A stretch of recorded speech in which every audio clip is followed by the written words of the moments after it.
Oh, you know what I was going to talk about? Clinically, Lacey from Spooky Lips and Fat Hips, you need to watch her video. It's really good. Clinically proven doesn't mean shit. And she kept, in her clarification video, she's like, I can say it's clinically proven because blah, blah, blah. Like, it's not, the point isn't that you can or can't say it. The point is that it doesn't mean anything.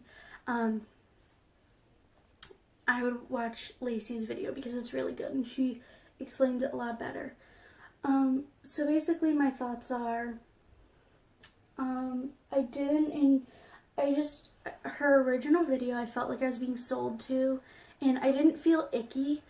Like, I think that's the word Lacey used. I didn't feel as icky as other people did because I knew what I was getting into when I watched it, and I know that people who were going into it as a fan, weren't expecting it at all, so they would have felt a lot more emotions. And also, just from my personal experiences, I stopped trusting her a while ago.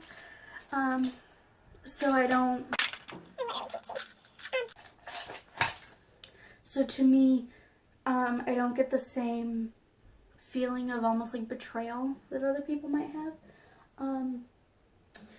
That being said, when I was watching her clarification video, I felt like she was very genuine, and I felt like a lot of the stuff she was talking about made sense to me. Like, I don't know, I just felt, in my original video talking about this, I meant to put it in the disclaimer, but if you are on birth control, that's one of the main groups that needs to be careful about who's taking the medication. She talked about Ceramide RX, and she addressed the thing where, like, her company uses the same image diagram as the distributor because they have a patent on it. She explained the patent and all of that. She talked about how in low concentrations a drug can do one thing, but in higher ones they can do another, because there was something about males decreasing the size of their prostate with a certain ingredient, which I completely understand. That makes sense to me. In psychology, when you're learning about, usually it's under the substance abuse topic of the class, we'll talk about alcohol and how at low amounts of alcohol you get a buzz from it, so it's like a stimulant, but in higher amounts it becomes a depressant. So depending on how much you have of any chemical, drug, alcohol, there's many things it can do. Usually there is in general, there's the therapeutic index, or what's the other name for it? It's the safety rate. So like at a lower concentration, there's like the amount that is needed to be effective. I guess it would be on this side. And then there's the amount that's enough to be lethal. And then in between is where you want to give people medications to be effective. Because like, it's the sigmoidal shaped curve. This isn't going to make sense if you don't know what I'm talking about, but basically, you have to make sure you get the concentration right so that it's effective, so it's somewhere in the middle without being lethal. Because like, I think we were talking about morphine in class, where it's good for pain relief when you're at the correct concentration over here and in the margin of safety. But when you get to this end, it's a depressant, and what it depresses is your respiration, which means if you have too much morphine, you stop breathing and you die. So I understand that she was explaining that these medications, chemicals, everything she's using is at the correct concentration to be effective for what she wants it to be effective for. And I understand that at higher concentrations, she was saying she understands that at higher concentrations they can either be effective for other things or they could kill you. But that's like with everything. Like, you could literally die from drinking too much water. People have done that before. It's a thing. Like, it's literally just, can you breathe too much oxygen? I know there's like oxygen bars, but whatever, you get what I'm saying. But additionally to that, I have an understanding of this therapeutic index thing because I took psychology stuff. So even if I'm not an expert in medications, chemistry, whatever, I understand that. I don't know if she even knows what that is. I think they told her that, and I'm glad that they're telling her correct information. But the thing is, she has no way to tell. So that was a really long explanation, but my point is, it makes me uncomfortable that she doesn't have her own information from a university background knowledge to guide her through finding people that know what they're talking about. Like, for me, I know enough about psychology that if I were to work with a psychologist, I would be able to navigate who to trust, who not to trust, and when I'm working with them, what to trust that they're saying to take as fact and what to question. And in my essay, I ended it with the Mark Twain quote that I'm going to misquote because I can't memorize it, but it's like, it's not what you know for sure that's going to get you in trouble. It's what you know that just ain't so. Something like that. Meaning, you may think you know something, and then it's not like recognizing that you don't know something isn't the problem. It's when you think you know something for a fact and you're like, this is true, and whatever, and then it turns out to not be true. So for example, let's say, I'm really good at explaining things. So let's say the doctor tells her this chemical at this concentration is effective for getting rid of gray hairs. Her not knowing how much concentration should be effective for reversing gray hair is not the problem. The problem is if she takes that information as fact and then it turns out to be false. So the trouble is with false beliefs, basically. And in my opinion, because she doesn't have an education in any of this to my knowledge, there's a lot of opportunity for false beliefs that can have serious negative consequences because it involves chemicals going into people's bodies. And because of that, I would prefer to take a drug from her than a vitamin or supplement, because at least I know any of those issues will have been dealt with the FDA. Hopefully. That was really long. I'm going to show you the pan on my palette, and then I'm going to do my eyeliner and mascara and come back. So that's, I don't know if you can see on YDK. Okay, I'll be back. So I did the rest of my eye makeup. I watched it back and I forgot to mention one of the main points is journals. They're in all of science, there's journals that publish research. That's specifically where publications go. There are good journals and there are bad journals. An example of a bad journal that a professor of mine used to illustrate that you need to be careful of what resources you're using is, there's a journal, I'm going to link this below because I don't remember the name, but they will basically, there are a bunch of them will basically publish anything. If you pay them, they'll publish it. So this guy published a paper where the entire paper, line after line, repeated, "Get me off your fucking mailing list." Every single line, abstract, conclusion, results, discussion, the inside part, you know what I'm talking about. Like, all of it was just that, over and over and over. The entire paper was "Get me off your fucking mailing list." They published it. They published that. They took that and published it in their journal. Like, I need you to understand, some journals will literally publish anything. Literally anything. So just because a publication is in a journal doesn't mean shit. It could be complete bullshit. Even if it has the setup of a paper and it is written by someone who knows how to write papers, the information inside could be horseshit. The conclusions could be horseshit. The design of the study could be horseshit. You just don't know. Unless you have background in psychology and have the understanding of how to find good papers, how to read them to see if they're good or not. Like, one of the things you learn in statistics is that the magic participant number is 30, because if you look at an exponential graph going this way, at the 30 participant mark, the data you get is almost identical to over here, because like math, like I'm not good at math, but like I understand pictures, so I'm not going to explain that to you, but basically 30 participants or more is what you need.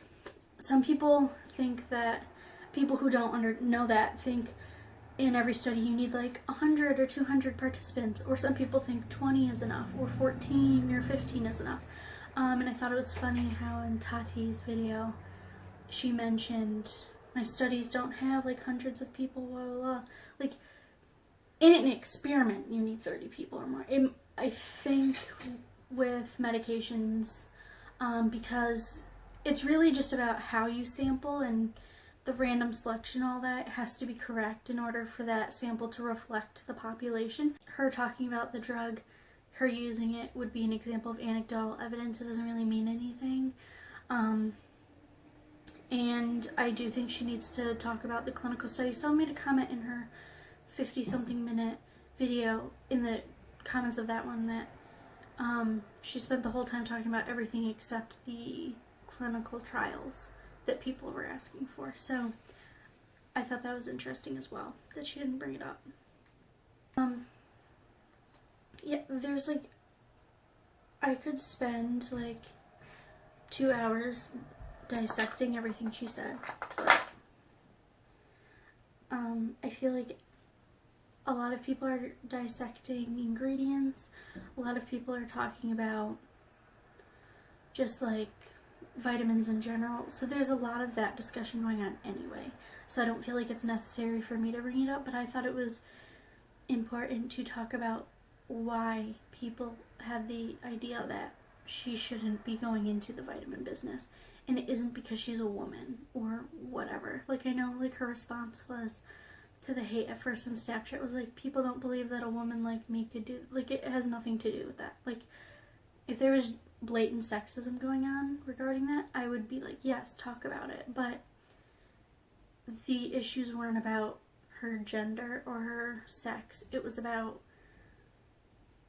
her background in makeup having nothing to do with the fact that she likes to take vitamins, and like that has nothing to do with producing them. Like I like to sleep on a bed with pillows and blankets. It doesn't mean that I'm an expert in mattress manufacturing and I should own a furniture store. Like, it's not related to me.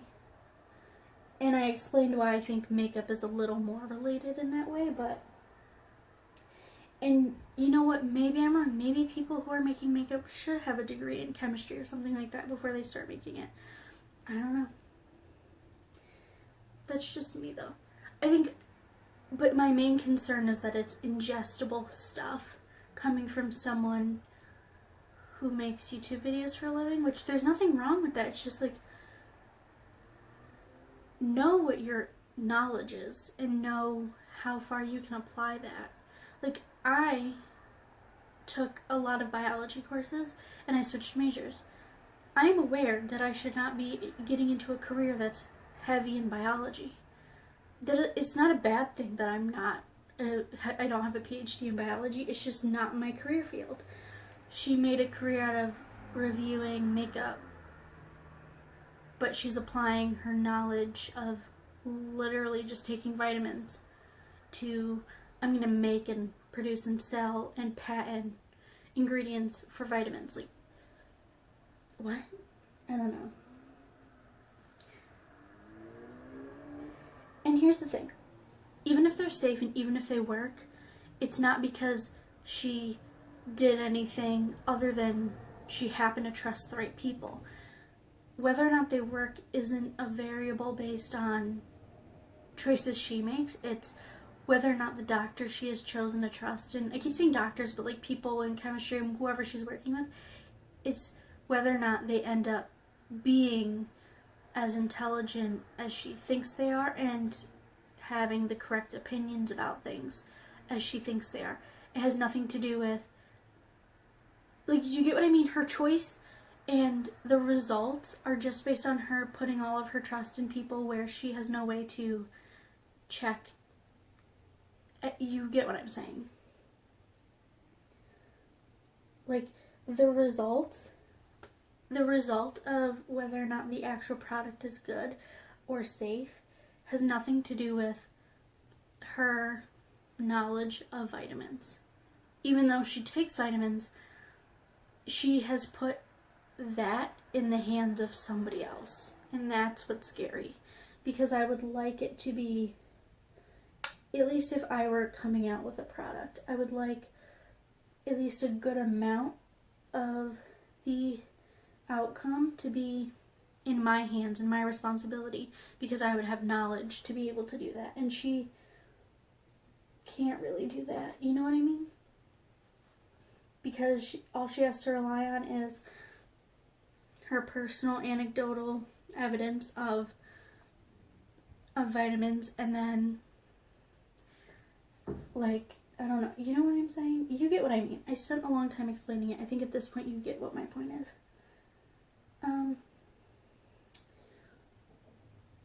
Am I going to resubscribe to her now that I feel like her last video was really genuine? No, because I don't know. I was watching part of another video where I didn't feel as icky about it as I used to, because of, in my last video I talked about the reasons why I felt a certain way. If you want to know that, you can watch that one. I didn't talk about it that much. Like, I spent like maybe 10 minutes on it. I was just about to set my concealer. I haven't done foundation yet. I'm an idiot. Oh, I should use this. I'm working on this foundation, but I need a thing to scrape the product out. I don't really have much else to say other than not only do your own research, but talk to doctors you trust. Oh, you know what the other... I always say I don't have anything else to say, and then I do. So you know how when you're going to a doctor, sometimes you get a second opinion? It's because no matter how much education someone has, anyone can be wrong.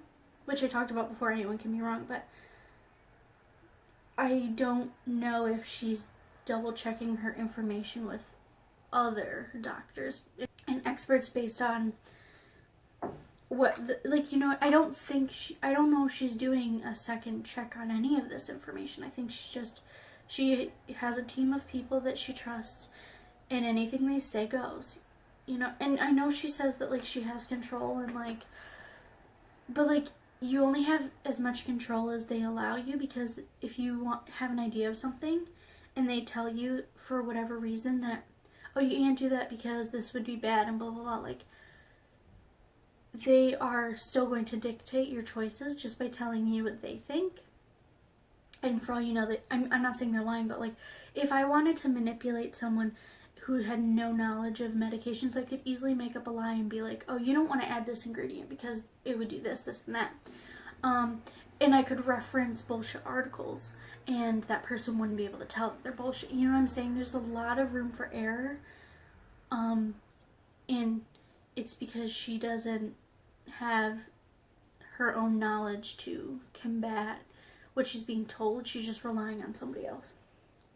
I don't know, maybe it's just me, but I feel the most confident in what I'm saying when I can trust my own education and my own knowledge when I'm backing something. Like, in general, something that makes me really uncomfortable is, like, I guess a good example would be politics. Like, I have opinions on political stuff, but if it's a specific topic within political debates that I don't have a lot of information in, it makes me uncomfortable, because I'm like, I don't have the background to talk about it. But there are a lot of people who will argue about things they have no idea about, you know what I mean? Like, and they just spout bullshit out of their mouth.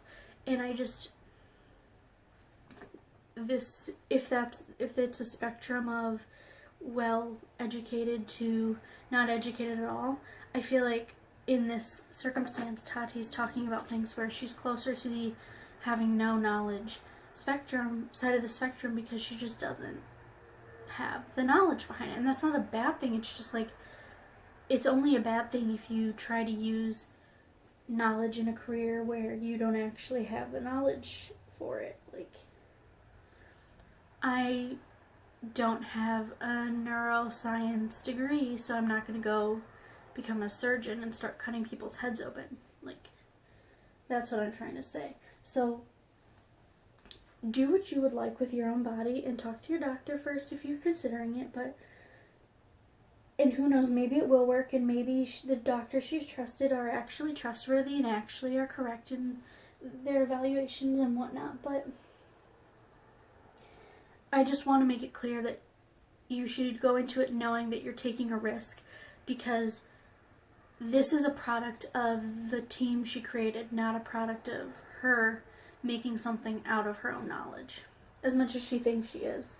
In my opinion, this isn't Tati's vitamins. This is Tati's team's vitamins, and she's putting her name on it, which is scary to me. I wouldn't want to put my name on something like that, no matter how much I would think I'm influencing. I don't know.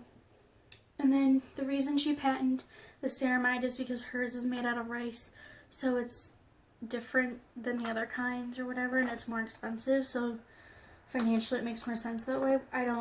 I'm not here to pretend like I know anything about ingredients, even though I feel like I have more education on chemistry than she would. So maybe I should be the one talking about the ingredients, but you know, whatever. And I don't mean that to sound like shady. I'm just saying, like, I feel like the people who should be talking about things like this and who should be producing products like this are people who have the education in it. That's my point. And I don't know why I needed to have like an hour-long video to explain that, but, you know, that's life.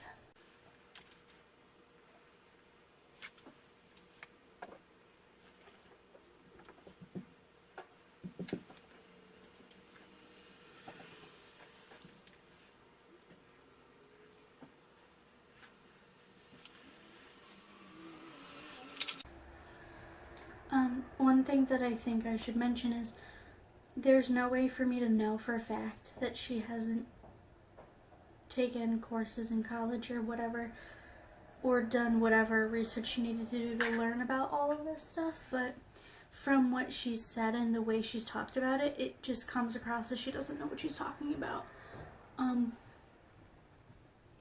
For example, I feel like she should know that saying clinically proven doesn't mean anything, but it sounds more like she thinks it has more meaning than it does, and stuff like that. So it's just these little clues that are telling me she wants to present herself as knowing more than she does in this field, because not because she's lying, but because she genuinely believes it.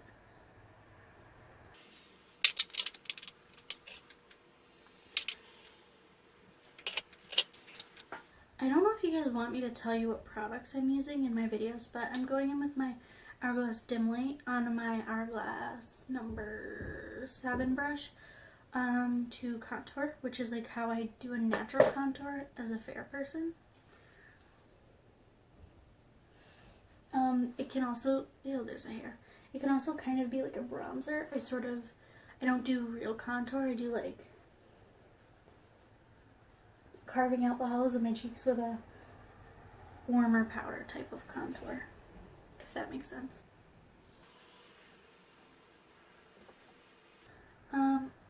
There is somebody else who I've watched who did a video on this Tati topic, and she was talking about how she takes vitamins and they work for her and all this, and she went through the ingredients to talk about them, but she was doing it through like a Google search thing, so I don't know how accurate that information is, but if you want more information on the ingredients themselves, my recommendation would be to print out the list of ingredients and go to your doctor.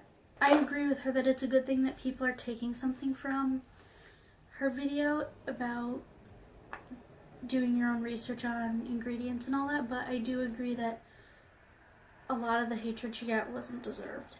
And I do feel bad for her, because that's not fair.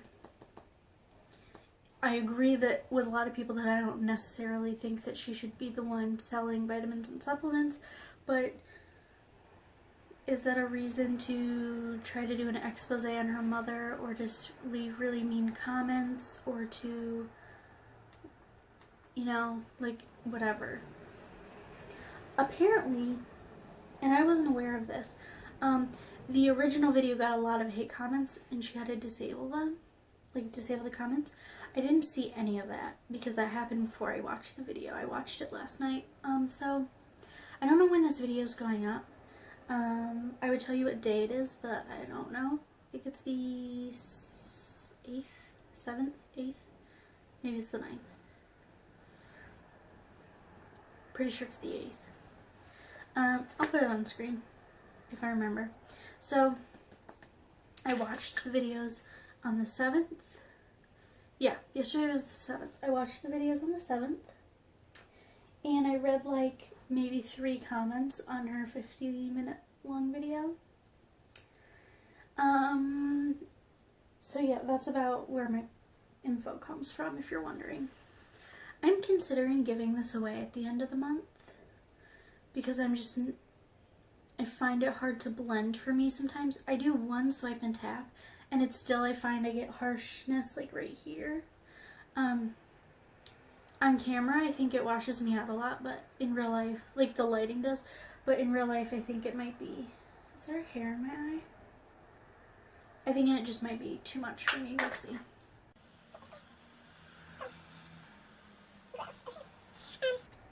And I got someone who told me a recommendation for this, and then I know that Luxy Beauty has a highlighter similar to this. I think it's called Stripped, and then there's one that someone commented on, told me about, I think from Cover FX.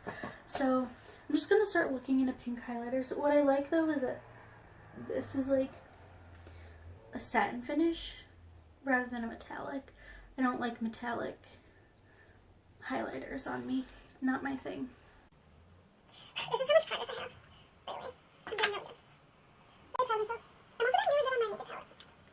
I've already hit side pan virgin, and like look at naked. It's like, I don't know, I'm just proud of myself. Because like I was like, oh, this is getting so slow, and then the day, like 2 days after my update, and it's like, I have all the progress. You never all of it, you know what I mean? And one of the reasons I like satin highlights is I can literally put it all over my face and I don't look crazy. I like to balance out the look. Like usually I'll put blush on my nose and stuff, or like my bronzer. Like I literally just put everything everywhere. And then I don't even need to look to blend because it's just not meant to be. Like, it's not meant to be in a specific spot. It's just sort of, I just want everything to look natural and diffused. Cool. And then I gotta go through my brows again. If my crease work, my mattes look weird, it's because I'm using the Urban Decay ones and they're not necessarily behaving. I do look. I'm really close to being... I'm really close to being done with this MAC one. As you can see, it's just the outside. So we're gonna wear that today.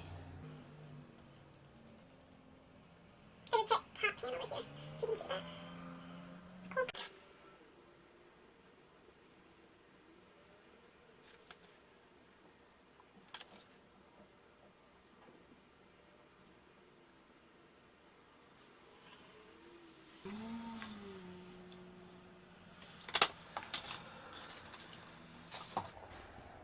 So I think that's everything. If I forgot to say something, it'll either be somewhere on the screen, wherever in the video where I wanted to say it, or in the description or in a comment. So I would check those places if you're interested to see if there's anything else I wanted to add. But I'm pretty much done with this topic.